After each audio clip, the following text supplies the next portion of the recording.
Yes? Yeah, we have a nice crowd, over 65 people, so. Yes. Okay. So good evening, and I'm pleased to open the program for this evening, titled Portugal in the World War II and the Jewish Refugees. Our main speaker this evening is Professor Marion Kaplan from NYU.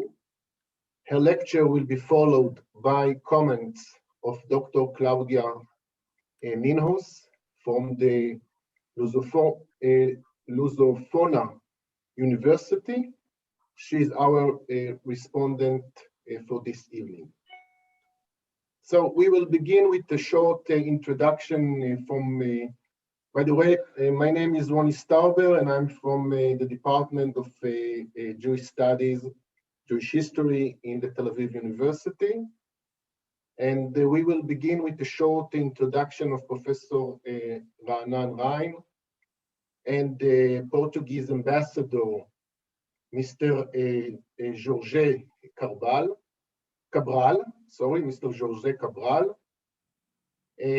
So let me first introduce Professor Raanan Rein. Professor Rein is the Elias Sourasky Professor of Latin American and Spanish History and the former Vice President of Tel Aviv University. He is also the head of the Daniel Abraham Center for International and Regional Studies. And this is also a good opportunity to congratulate him for the grant that he received from the Fritz Thyssen Stiftung, one of many that he has received along the years.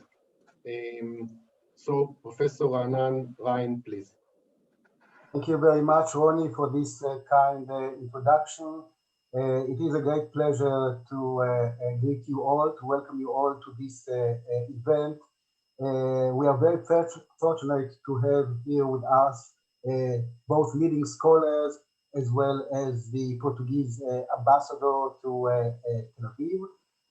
Tel Aviv University has had for many years an interest in Iberian studies or Iberian history, both Spanish and Portuguese studies. And therefore, we have had a long and fruitful collaboration with both the Embassy of Portugal and the Camões Institute of Tel Aviv. And I would like to thank you for this collaboration. As to today's lecture, which forms part of a series of events organized by the Daniel Abraham Center for International and Regional Studies, I must say that I have a special interest in this topic. In my research, I've also touched upon Spanish neutrality during World War II and the salvation of Jews through Spain or by Spanish diplomats during the war. And therefore, I'm eager to listen to Professor Marion Kaplan focusing on the Portuguese case. So thank you so much, Professor Kaplan. Thank you so much, Professor Cláudia Ninhos, for joining us as well. And thank you, Ambassador Jorge Cabral. Roni. Okay, good evening, the ambassador. Good evening. Let me just introduce the ambassador first.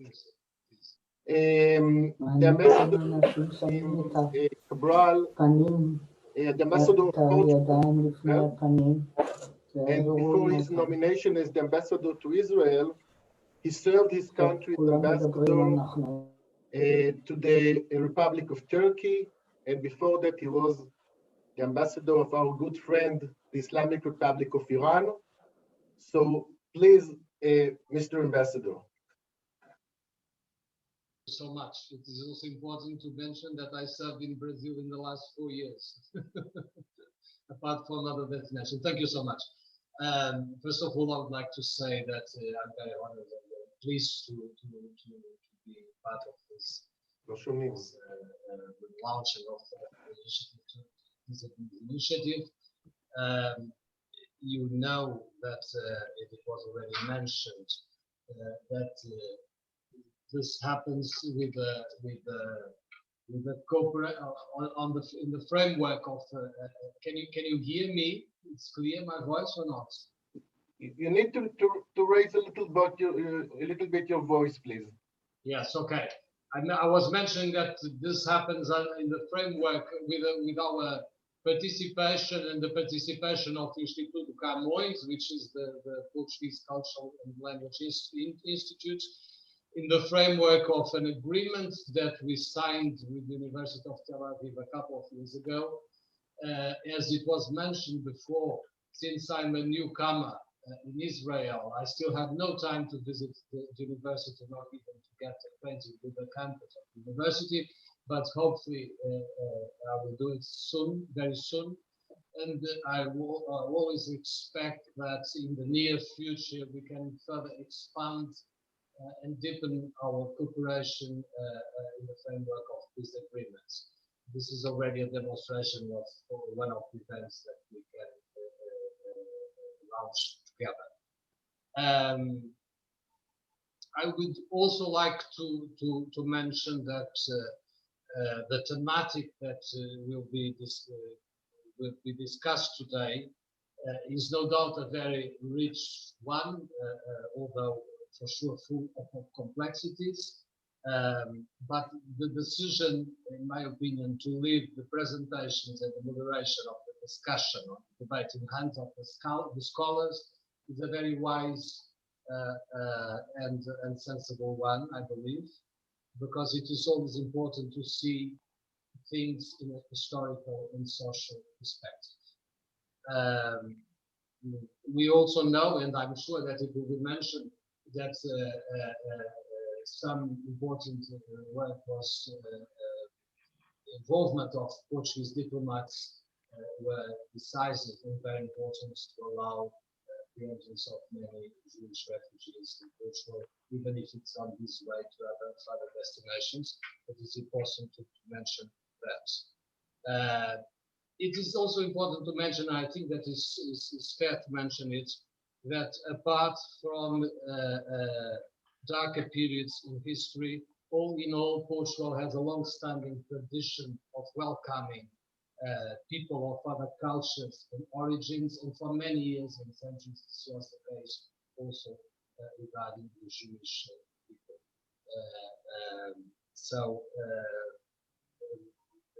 For many years it was like that, and only that explains the deep-rooted culture and traditions that we share in common that is still more than evident in Portugal, and this is something that I would like to stress.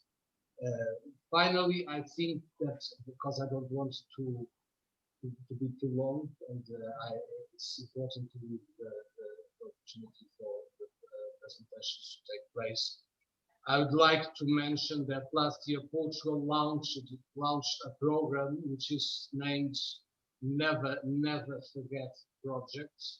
It's a national program around the memory of the Holocaust that was approved by the Portuguese government. And this program, as you can imagine, is aimed to promote initiatives to honor, disseminate, and develop the study and knowledge about the Holocaust, namely the role assumed by Portuguese people who supported victims of Nazi regime, among which are distinguished Sousa mentioned the Council of the British Council, because this was representing many people, among others.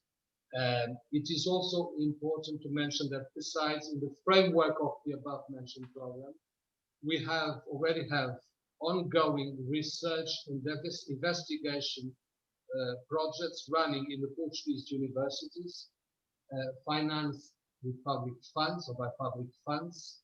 And that could be interesting also to establish cooperations between Portuguese universities and Israeli universities in that field, in order to further the ongoing studies.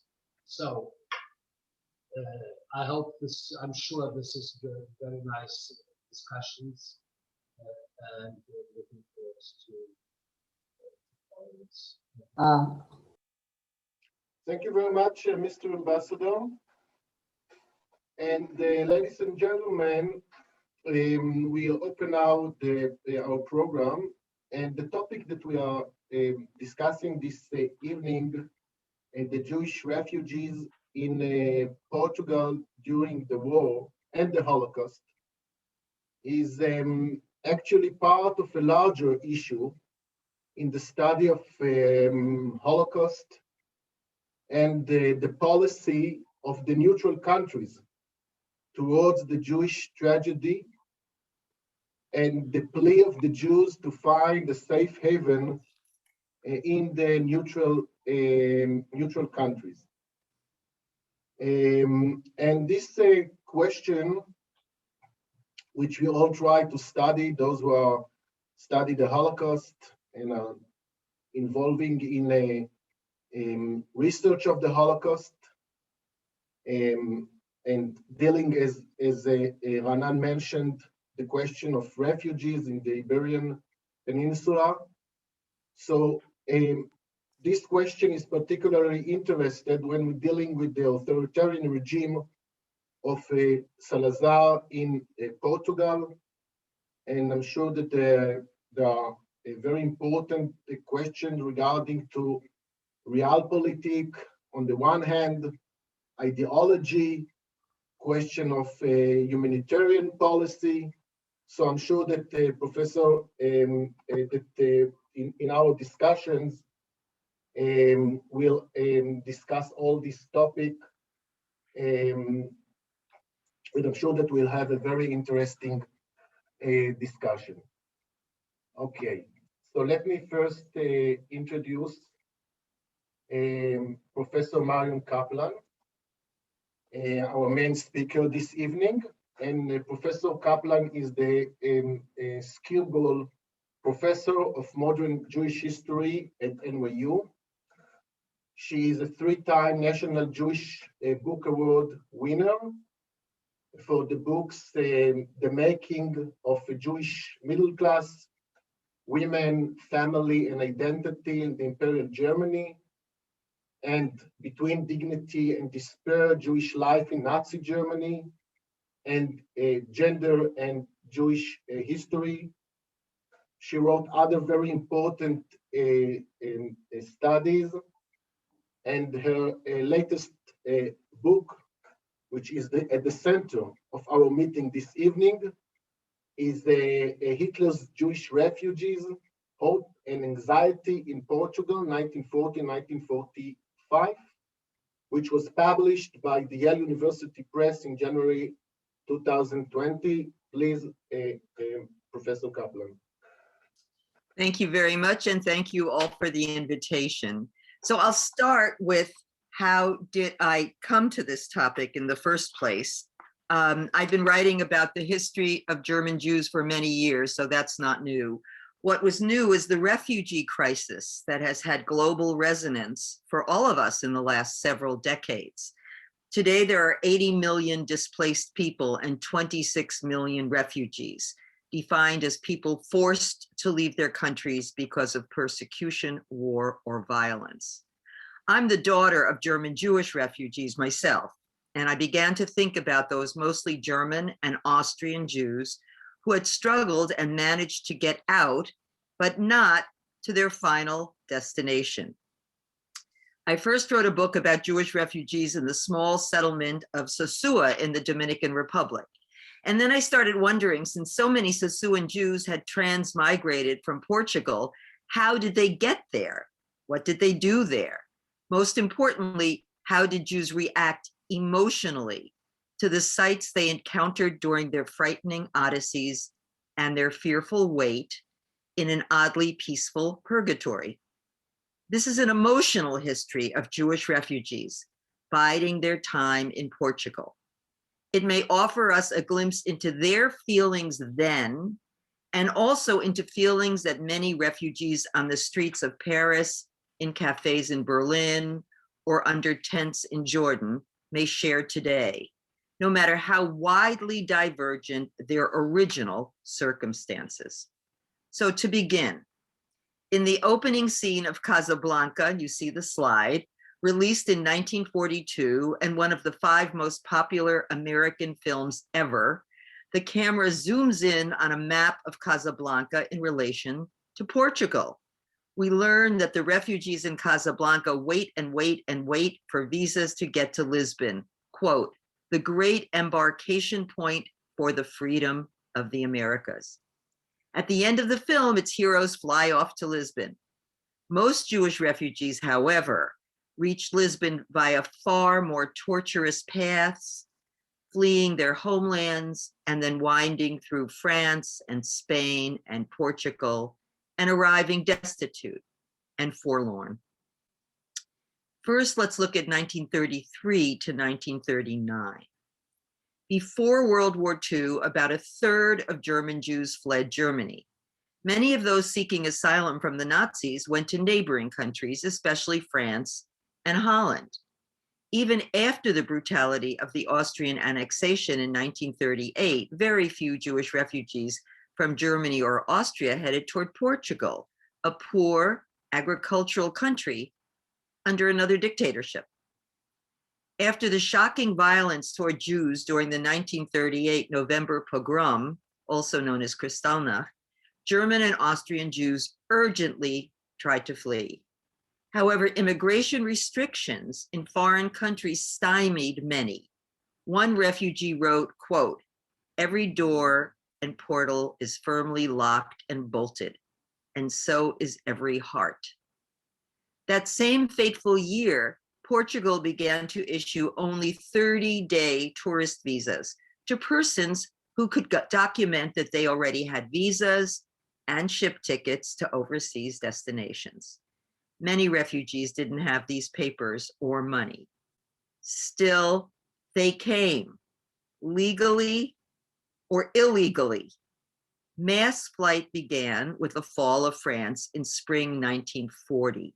If you can show the PowerPoint number 2, the map. Millions, not only Jews, fled south. Most foreigners, especially Jews, had to get out of France, where the police treated them with a combination of muddle and brutality, sometimes resorting to mass roundups that could end in a concentration camp. Yet leaving France proved treacherous, since the French, now cooperating with Germany, refused to give exit visas. And there's a picture, PowerPoint number 3, of French refugee children. Spain's stance on refugees crossing borders also grew increasingly unreliable, making it hard to imagine a crueler way of torturing people. So how did refugees get to Portugal? And how did they experience their stay? My book takes the reader on a journey to many locations which refugees confronted. Today, I focus on only 3 such sites: the borders refugees nervously crossed, the lines at consulates and aid organizations that they fretfully waited on, and the smoky cafes they uneasily inhabited.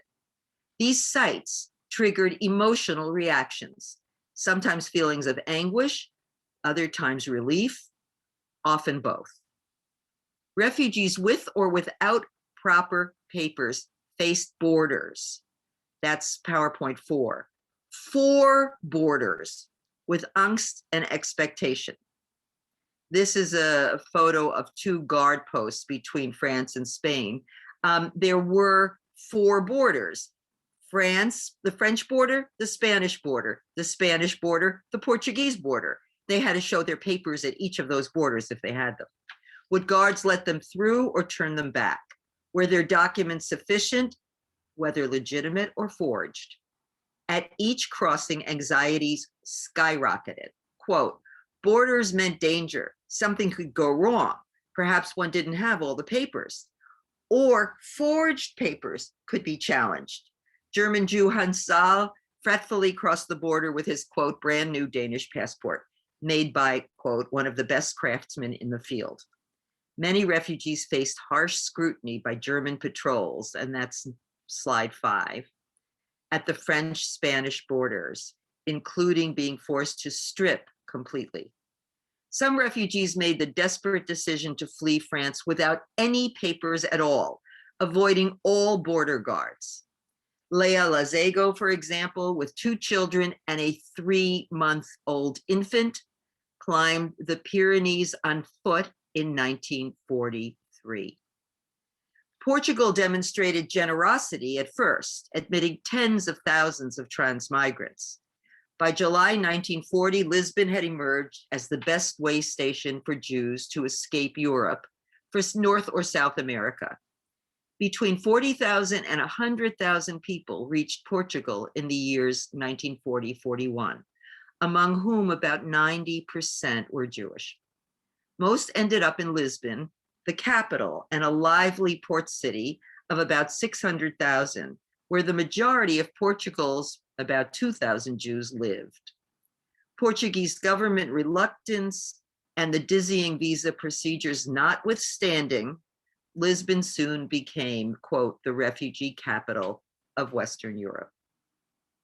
While tens of thousands continued their exodus by boat and some by plane, Lisbon still housed about 8,000 refugees in December 40 and 14,000 in June 41. At that moment, the Nazis directly or indirectly controlled most of Europe, with the exception of Sweden, Switzerland, Spain, and Portugal.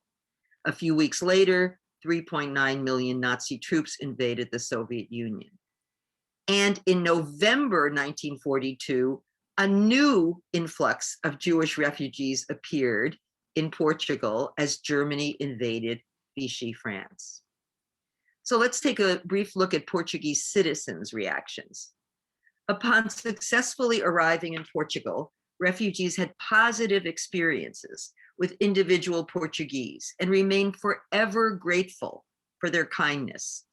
Some arrived with money that would last only days. Most arrived flat broke. If you turn to PowerPoint 6, those are refugees at the train station in Lisbon. One woman on a train heading to Lisbon and obviously starving eyed a young girl eating bread. The conductor, observing her glance, offered her a whole loaf of bread and gave her a place to lie down in first class. Others too report receiving fruit from poor peasants and townspeople upon their arrival in border villages. Jews also noticed the lack of anti-Semitism in the Portuguese population. Moreover, even when Portugal placed restrictions on immigrants, the country still welcomed Jews with capital or businesses. Most Jewish refugees saw Portugal as an interlude and simply tried to get along in the new surroundings. And the Portuguese proved hospitable to their new customers, tenants, and neighbors.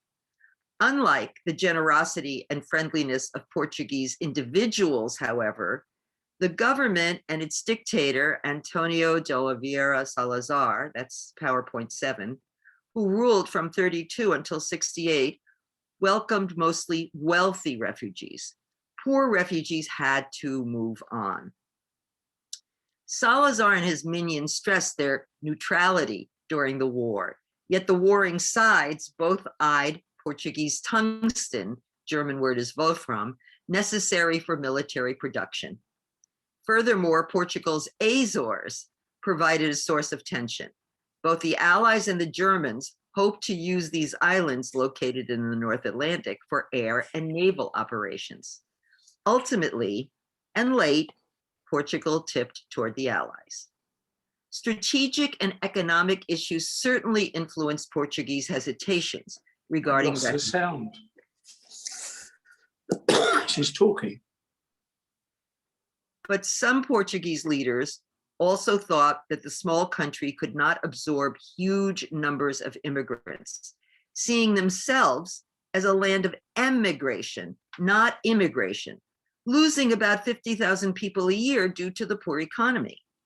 Most importantly, Salazar and his cronies feared all aliens as possible liberals and leftists who might destabilize the regime. Significantly, Salazar did not evince anti-Semitism. For him, citizenship meant political and legal status. It was not racial. Portuguese Jews were simply Portuguese. He did not openly discuss Jews, nor use terms like Judeo-Bolshevik or world Jewry, as other European fascists did. The police certainly harbored anti-immigrant and anti-Semitic attitudes. There's no question about that. But even there are ambivalences. Individual Portuguese consuls also came to the aid of refugees, as was already mentioned, against the desires of his government. Portugal's general consul in Bordeaux, Aristides de Sousa Mendes, wrote out at least 10,000, and some count more, visas for refugees, both Jewish and non-Jewish, from every part of Europe. He issued so many visas that his government sent 2 officials from Lisbon to bring him home and severely punished him. But his very lucky recipients went on to Lisbon. Once having arrived, how did they make ends meet? That is the body of my research. First, let's look at local and international help. The majority of refugees came without money. As it ran out, many needed help for their rent and food. Moreover, those relatives and friends caught in the Nazi trap beseeched these same penniless refugees for support. Some families occupied small apartments or had cooking facilities in their rooms. One interviewee remembered many versions of sardine dinners because that was the main affordable food. Those without sufficient income or who stayed in rooms without hot plates could partake of a free hot lunch. That's the slide number 9, from the Portuguese Jewish community, subsidized by the American Jewish Joint Distribution Committee, or the JDC. Many, maybe most Jewish refugees depended on subsidies from local and international aid organizations, especially the Jewish ones. These Jewish organizations, like the JDC, supported refugees in a spirit of solidarity with Jews in trouble, but also in order to prevent them from burdening the state. The Quakers, the Catholic Relief Services, the Unitarian Service Committee, among others, helped non-Jewish refugees, but often Jews as well. All of these aid groups also attempted to find visas and ship passages for refugees, especially to the United States. As people on the ground felt then, and as historians have since verified, the US State Department created a cumbersome process. In part, the leadership worried about depression-induced fear of job competition, as well as, quote, fifth columnists or Trojan horses. Those were supposedly Nazi agents who might sneak into the US among the refugees. In addition, attempts to persuade the US administration and elected representatives to welcome more refugees, quote, ran into the stone wall of anti-Semitism. Severe entrance limitations and excruciatingly slow application processing reduced immigration to a crawl. And I should remind some of you, excruciatingly slow application processing occurred for the last 2 years as well. How did refugees react to this situation?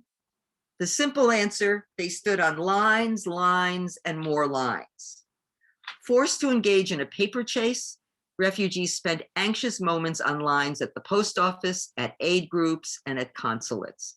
A repetitive schedule of errands demanded time and attention. The Peckolis couple, having fled Italy, spent long days engaging in the anxious rituals of refugee life, pursuing documents to secure their safety. This meant lining up at police headquarters for permission to remain in Portugal and at consulates for visas to get out of Portugal. In order to acquire proper papers, and this is PowerPoint 10, Carla Peckolis and her husband turned their Lisbon room into an office, while Alex went out to, quote, visit consulates, police commissioners, travel agencies in search of a million things, travel permits, proofs of citizenship, money exchange, ship passage, and so on, quote, end quote. She pounded out letters on a typewriter addressed to friends and relatives, especially in New York. for requests that went from a simple testimonial to an all-important affidavit that would place the responsibility for their future on the shoulders of a guarantor. Refugees seeking visitors' extensions or visas waited on endless lines wherever they went. Erica Munn, on a short trip to Lisbon from England in the fall of 1940, had to appear at the police office. She walked 8 minutes to the end of the line, and she thought the line at the American embassy had, quote, no end at all. Carla Pekalis summed up, quote, it would have taken the pen of a Kafka to depict the world of visas in all its surrealistic absurdity, that of a Dostoevsky to render the nightmare of the petitioner's struggle for survival. In the end, the refugees had only one occupation: waiting, waiting, and waiting. Waiting on consulate lines heightened anxiety and dejection. Many refugees, like Ann Corey's parents, waited on any line for visas to go anywhere. Countless began to feel that no country wanted them. Black humor made the point. A refugee enters a travel agency and says he'd like to go to any country in the world. The agent brings out a globe and the customer studies it carefully and finally asks, is that all you have to offer?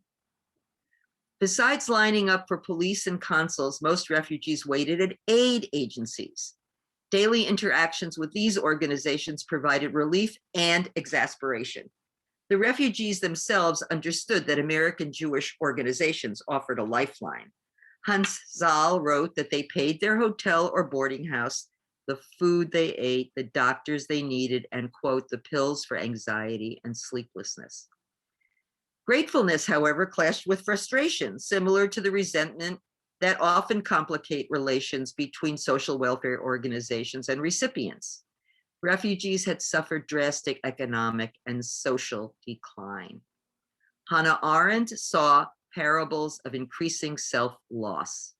She explained, quote, we lost our home, which means the familiarity of daily life. We lost our occupation, which means the confidence that we are of some use in the world. She described a frustrated middle-aged man who exclaimed at one aid organization, quote, nobody here knows who I am. Nobody knew who he had been or the kind of people he had come from or the heights from which he had dropped. In despair, he realized he could not overcome the gap between how others saw him now and how he wished to be seen. When the refugees finished their visits to consulates, aid organizations, and shipping offices, they often headed to the central square, the Rocio, to sit in cafes, a kind of diasporic homeland. This new transnational and temporary home offered a site where, quote, one heard more German and French than Portuguese. Some cafes, like the Cafe Palladium, for example, seemed filled with refugees. Lisbon cafes, no longer simple sites of sociability, although this might have been a pleasant byproduct, offered indispensable locations in which to share advice and rumors were called the refugee telegraph, about the war and about possible visas. Conversations circled around various consulates, aid committees to which individuals had appealed. This liminal world of cafe identities allowed most Jews a semblance of normalcy, a place to remember who they once were and feel recognized by others from that previous world. Stretching a cup of coffee for hours, women and men found solace among people in the same situation. Many faced the same psychic hell, worrying about family and friends left behind, mourning the loss of their homes, positions, and reputations, and fearing the process of starting all over again in a new place with a new language and new rules. By sharing angst and empathy, cafe patrons bonded, yet they were also rivals. They depended on one another for friendship and support, but they competed for scarce visas and insufficient space on ships. Sharing hope, they needed to repress envy when someone else succeeded. Despite their companionship, these cafes did not provide freedom from danger, since occasionally the police swooped down on the cafes and arrested individuals with inadequate paper. Moreover, rumors increased nervousness. One family heard, quote, partly in jest, partly in earnest, that Germany would take Spain in one day and capture Portugal by telephone. From Pearl Harbor until war's end, refugees remained in limbo, confronting more lines at consulates and police stations.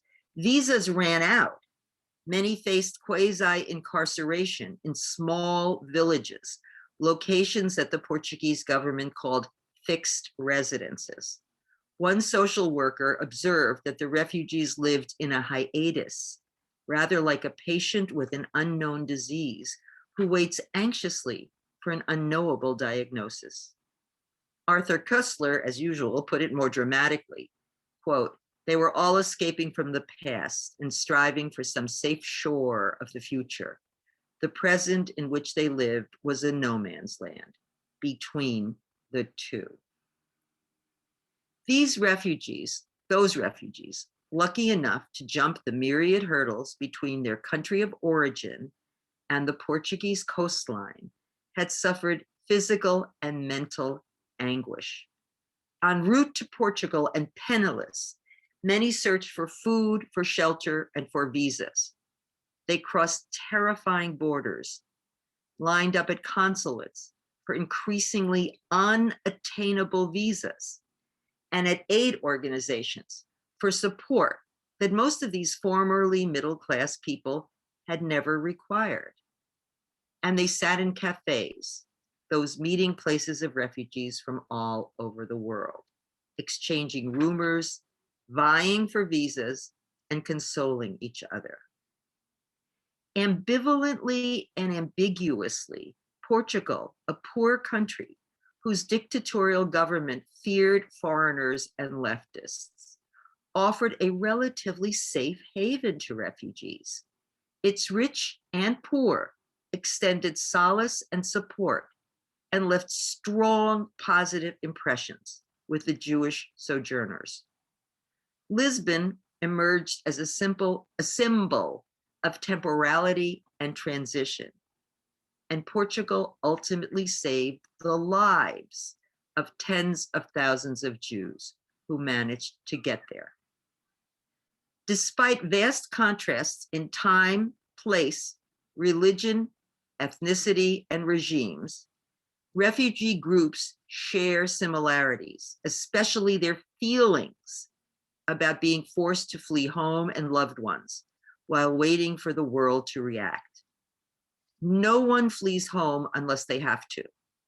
As Warsan Shire, the young poet laureate of England, put it, quote, no one leaves home unless home is the mouth of a shark. No one puts their children on a boat unless the water is safer than the land. During World War II, Jews and more recently Middle Easterners and Africans have fled their homes and histories while begging strangers for kindness. Even if each refugee crisis is historically specific, studying refugees' feelings helps transform statistics into people. As the United States Supreme Court put it in 1977, quote, individuals who testified about their personal experiences brought the cold numbers to life. Paying careful attention to the words of refugees in Portugal may help us to understand Jewish heartbreak and perseverance in the 1940s, and also to listen compassionately to refugee stories in our own time. I would like to leave you with one such personal experience, since many of the Jewish refugees were children, and over half of today's refugees are children. This is the story of Annette Scher. Without the required papers or money, some refugees walked through Spain. In 1942, it took 11-year-old Annette and her parents 3 months to do so. One cold night, as they tried to sleep in yet another barn warmed by the breath of cows, she realized it was December and began to cry. She declared, it must be Hanukkah, and we have no menorah. This moment turned into a lasting memory when her father responded, "What do you mean we don't have a menorah? We have the most beautiful menorah in the world." He opened the barn door a crack and said, "Pick out the shiniest star. That will be the shamas. Now, find the other candles." So I found 4 on each side, and we lit a menorah in the sky. This may have been the one bright spot in her wanderings. 50 years after her odyssey, Annette Scher admitted, quote, "I felt I was on borrowed time since I was 10. Thank you.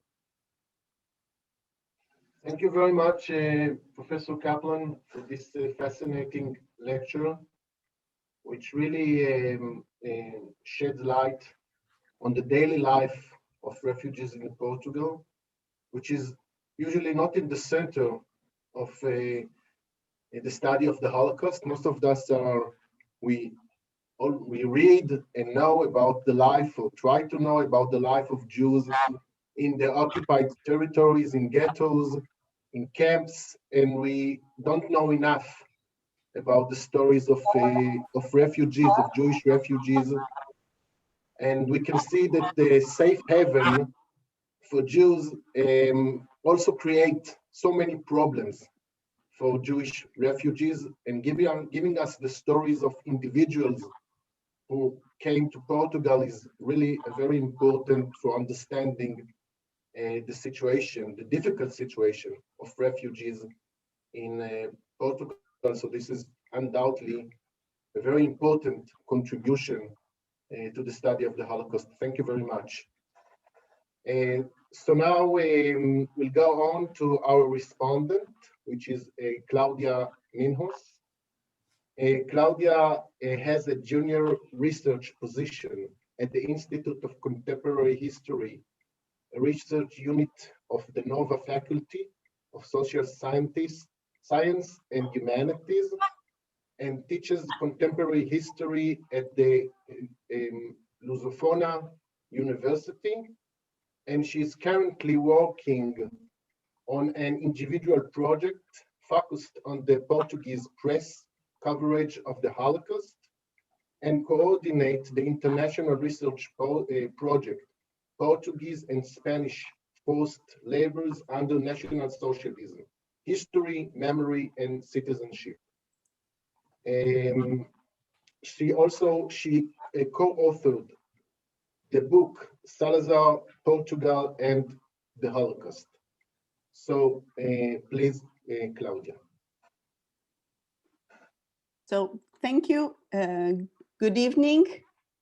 I want to thank the Daniel Abraham Center for International and Regional Studies, the opportunity to participate in this event and comment Professor Marion Kaplan's lecture, which is based on her new book published last year that explores more than 200 unopened letters.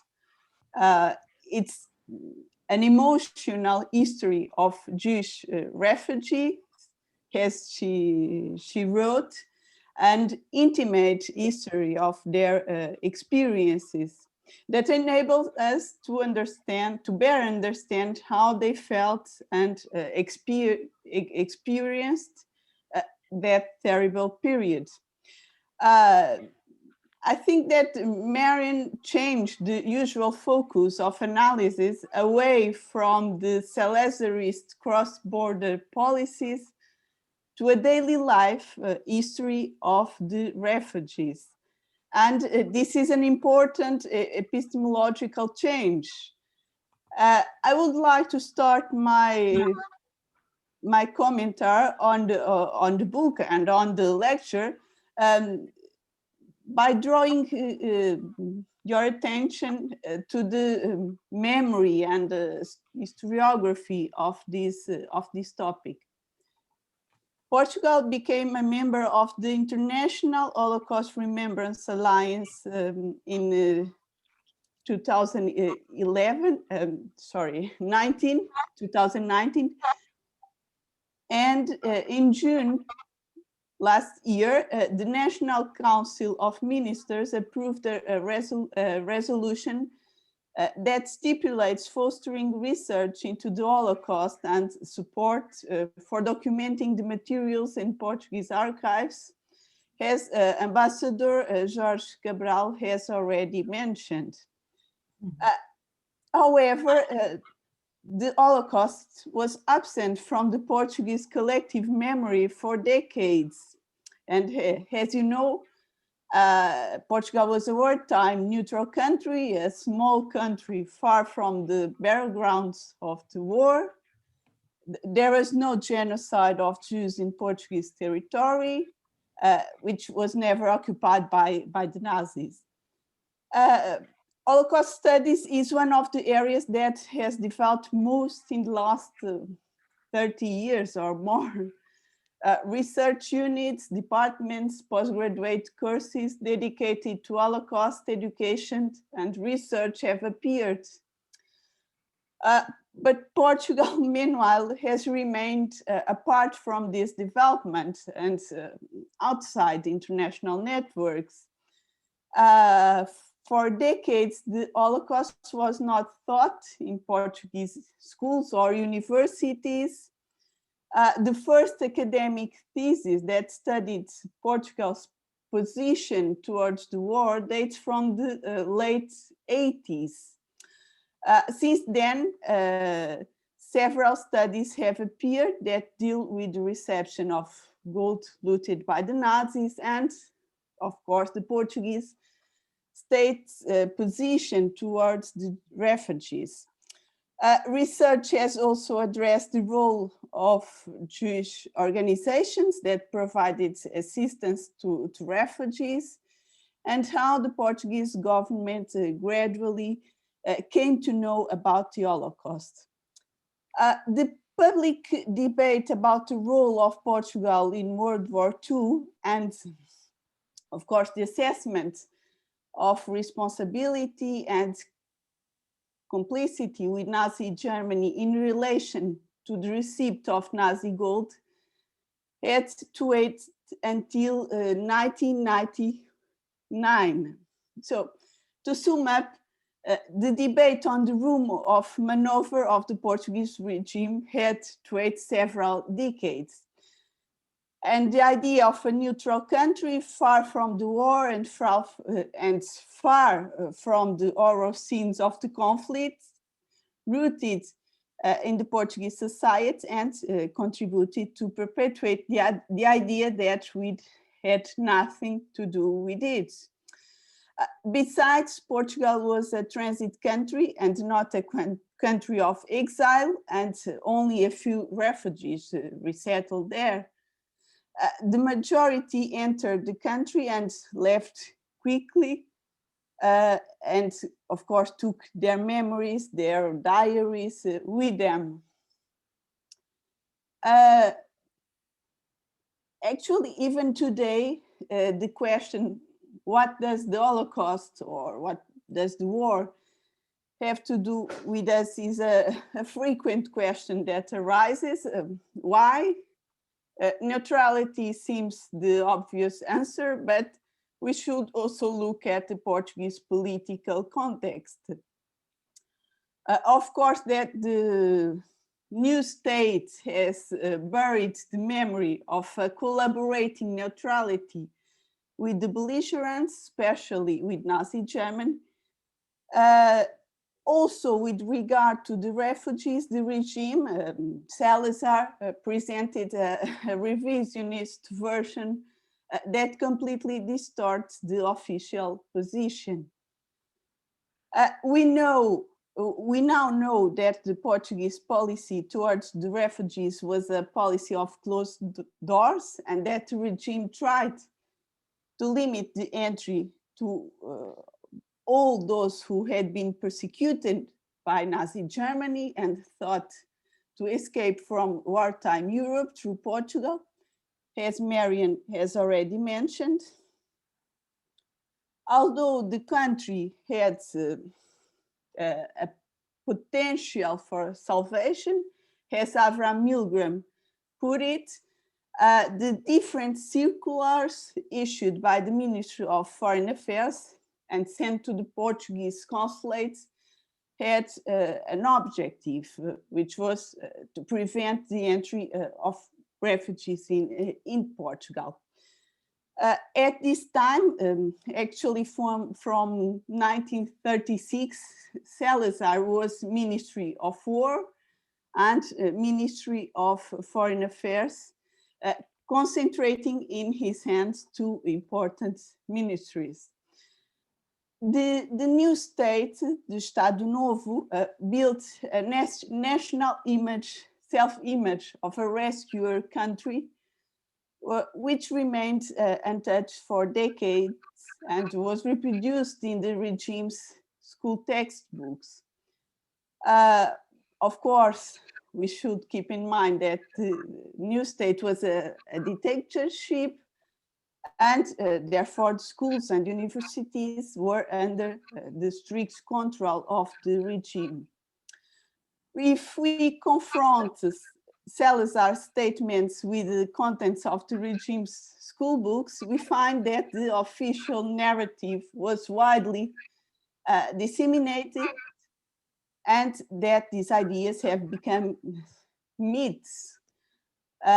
This idea became a national myth and were not questioned nor by the historiography, which repeated the official version of the regime. In fact, it was only after the revolution of 1974 and the fall of the Portuguese authoritarian regime that contemporary history became to be thought and researched.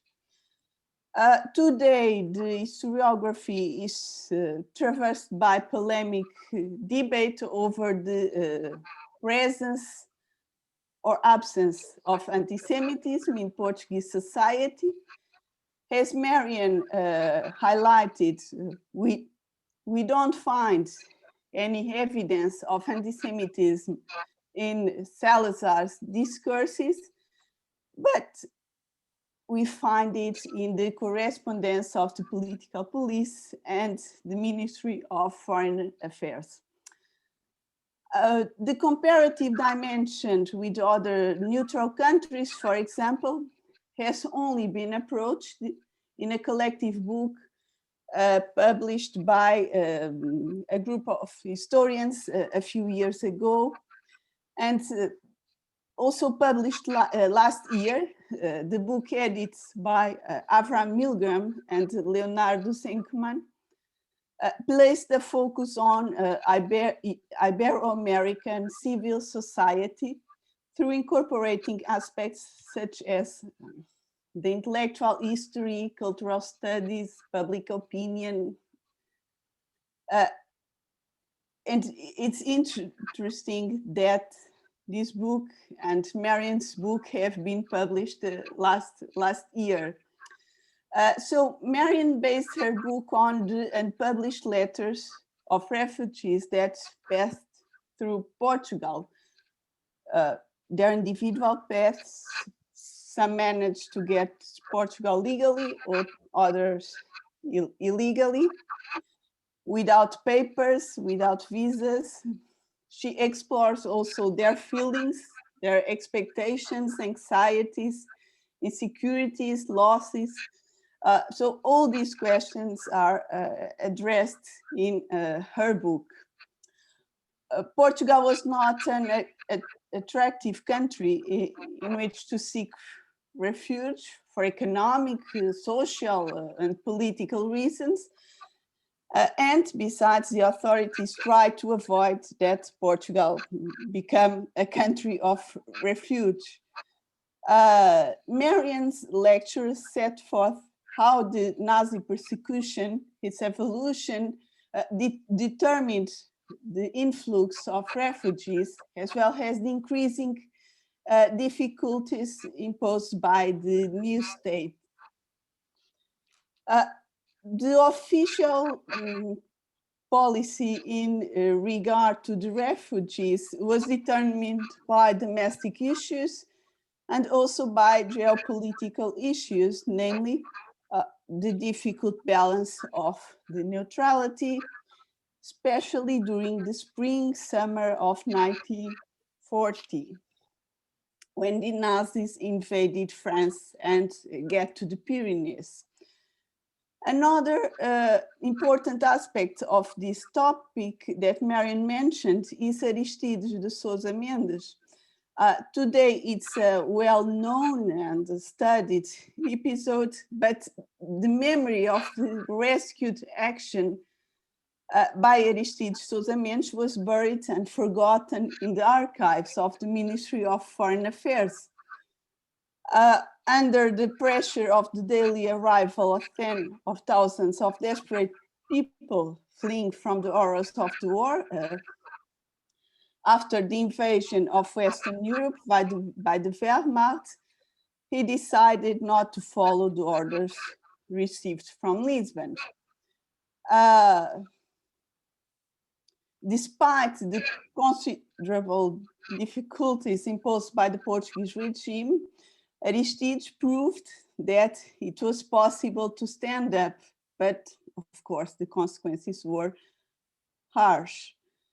When he was recognized a righteous among the nations by Yad Vashem in 1966, in Portugal, the largest rescue action by a single individual during the Holocaust, as Yehuda Bauer put it, was still buried deep and covered by a blanket of forgetfulness.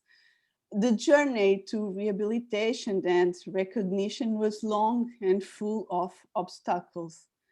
The knowledge of Aristides' history was only possible because the regime was defeated and the country had turned a new page. Today, the wide range of bibliography available allow us to better understand this terrible chapter of this transnational history. And Marion's book is an important contribution, and in my opinion, it should be translated into Portuguese and published in Portugal, so that the Portuguese native readers can access it more easily. So I leave here this challenge to our ambassador, and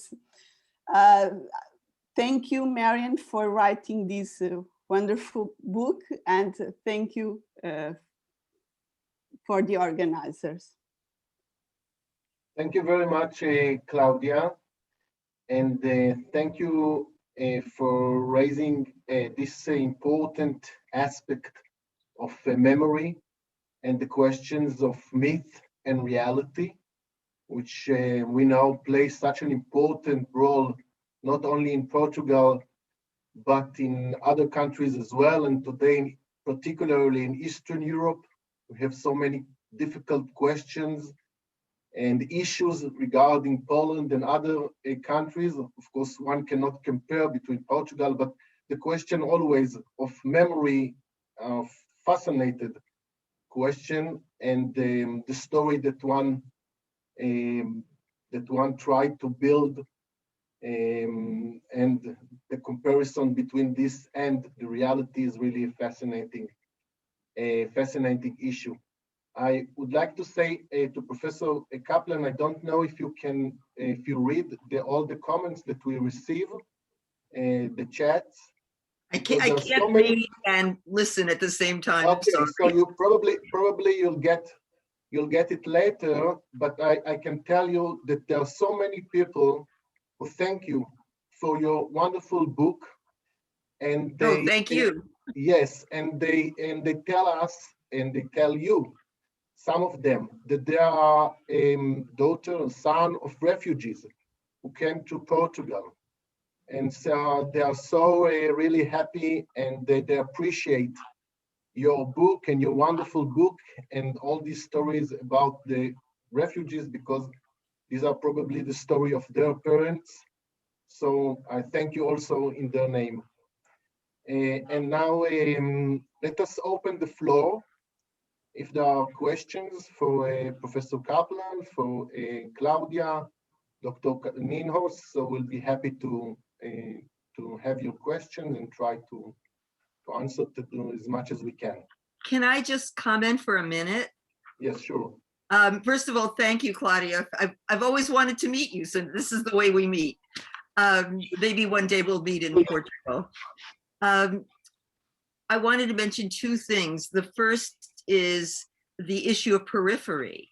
I think Holocaust studies is really going very much toward the peripheries because there are books now on refugees in the Philippines. My book was in Dominican Republic. There are refugees in the Philippines, in Mauritius, in Latin America. And these are all people who luckily escaped with their lives. But it's part of Holocaust studies. They carry a lot of that with them. And so I think that's very important. And then the second thing is, I'm glad Cláudia mentioned this, sort of the emphasis on memory. I'm actually teaching a course right now on memory, post-war memory in France, Germany, and Italy.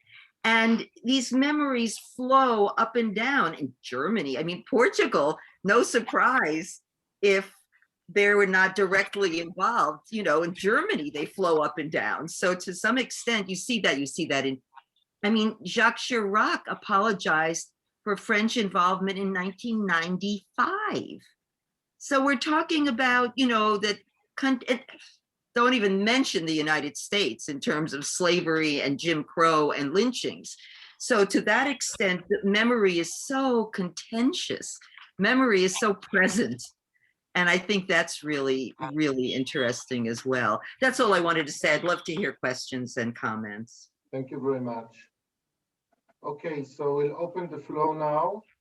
May I just ask one question? It wasn't really part of your lecture, but maybe you can relate to it. I'm not sure. I wonder about the German or the Nazis' response. The Nazis' response. There was a German ambassador in Portugal, in Lisbon, and I thought that probably I don't know if you have the chance to see the correspondence of a German ambassador with the foreign office of the German, but probably the question of how the Portuguese related to the Jewish refugees. I wonder if this was part of their the way that they will perceive the attitude of Portugal towards Nazi Germany and towards the war. And was it part of did they took it into consideration? This is one question. Germans were all over Portugal. In other words, there were German clubs, there was a German school,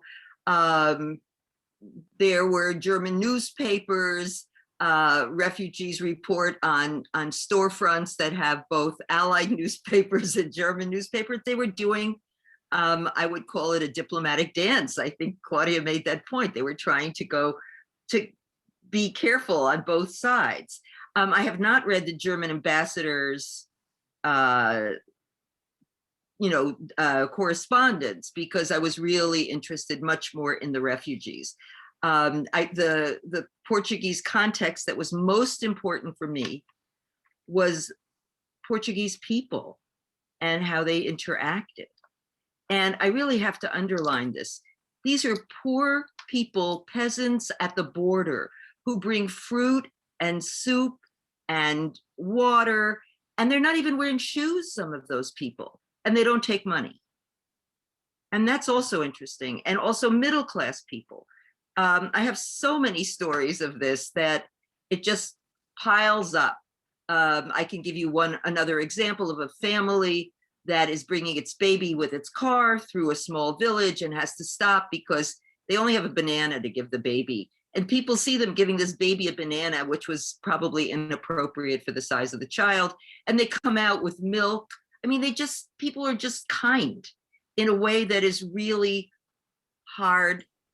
It's not what I would experience in the United States. And it's very I mean, that's not true either. There are people in the United States who would be kind as well. But more generally, that everybody was like that. A woman goes into a store to buy a hat, it's too expensive, so she walks out and the store owner runs after her. So you think he's going to run after her to make a deal. No, he runs after her to give her the hat.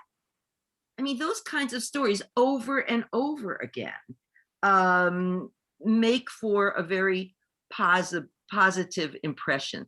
That doesn't mean that they didn't hear about Jews in Catholic Church and they didn't hear that Jews, you know, were strange. Some people felt that way, but most did not show it. And then the other thing to say about Salazar, I think, which is, Cláudia, correct me if I'm wrong, but I don't think he had many friends. That's my impression. And his best friend was a Jewish man who was a good Jewish fascist. He was also the head of the Jewish community for 50 years. So I think there's something there that's really interesting in terms of attitudes. Cláudia, do you want to add to that? Someone just wrote here that the Portuguese are special people. Okay. Well, I go to Portugal. I love Portugal. This past year before the COVID, we were in Porto during their Saints' Day, and it was wild. I have never been in a town like that. They sell plastic hammers that make little squeaky noises, and they hit people on the head with it, and they dance in the streets. And I have pictures of my husband bending down for every little child who wanted to hit him on the head. And it was just so lively and so warm. And people were really fun. And because I'm older, some young men would come up to me and sort of ask me, may I hit you on the head? They didn't just do it. And I found that so sweet also. So there is a way in which I am somewhat in love with that country. Okay, so I can see that someone raised his hand. It's Aaron, but phone. Yes, but okay, so please go ahead. Can you hear me? Yes, we can. Professor Kaplan, thank you so much for a fascinating presentation. I particularly like the way you discriminated between the people and the authorities. That was really interesting.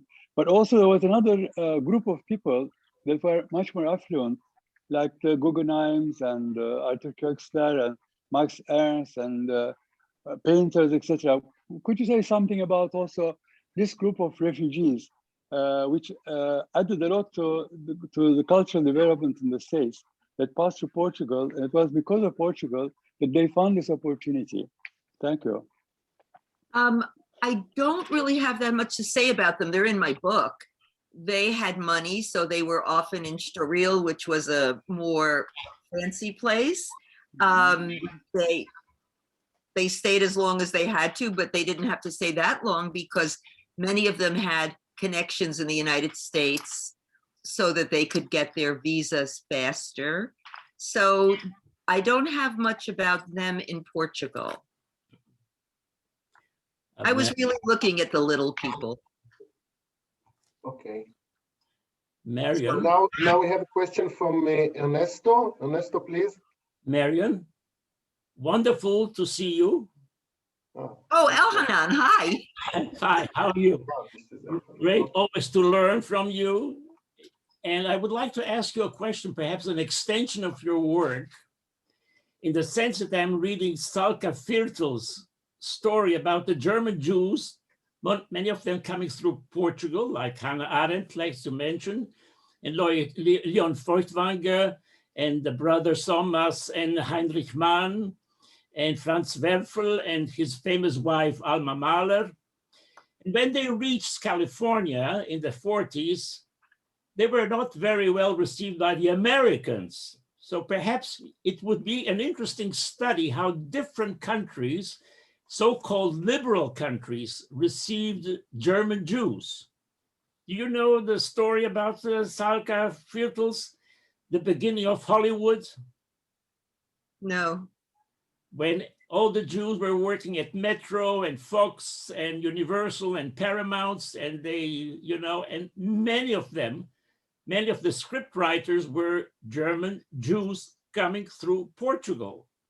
So that would, I was fascinated, and I said, I must tell Marion, if I come to New York one of these days to see you, I have to call you and tell you, let's work on this.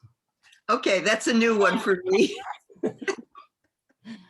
Okay, so thank you. We'll take another 2 questions. Okay, so I saw Ernesto. Hello, good afternoon. Yes, we can hear you. Okay. Yes. Thank you very much for having me here.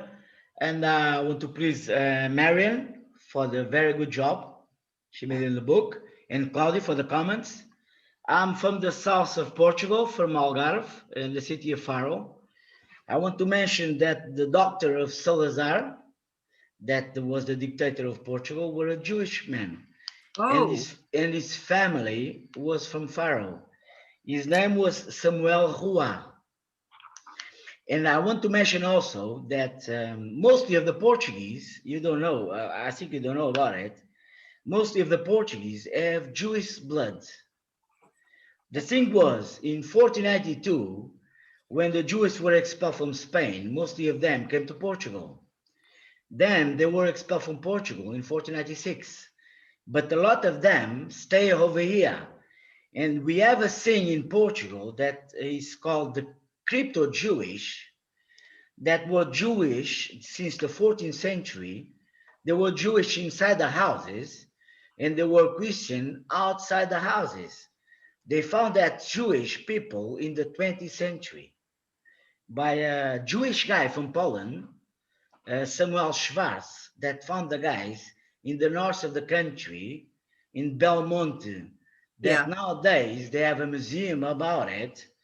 And we still have a typical sausage that is made of birds, of meat of birds, that in the time of the crypto-Jewish, they put the sausage out of the doors of the house to dry the sausage, like we do it with the pork meat.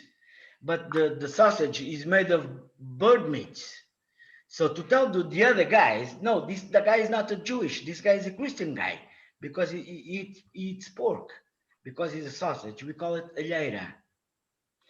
So the thing is about your book, when we receive the Jewish, when we receive everybody for all over the world since today, but when we receive the Jewish after they were expelled from Germany and all over the Europe, they were part of our family.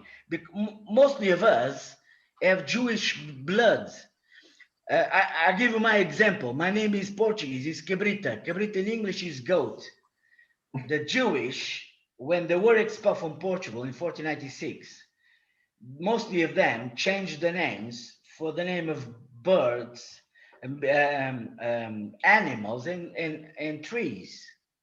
So my name is goat, so in Portuguese is cabrita, like you see oliveira. In other words, maybe I'm from Jewish origin of my family. I'm not sure about it. So just to tell you, sorry. Yes. I was just going to say that, I mean, I think at one point or another, DNA will clear this all up. But yes, the Belmonte case is pretty well known.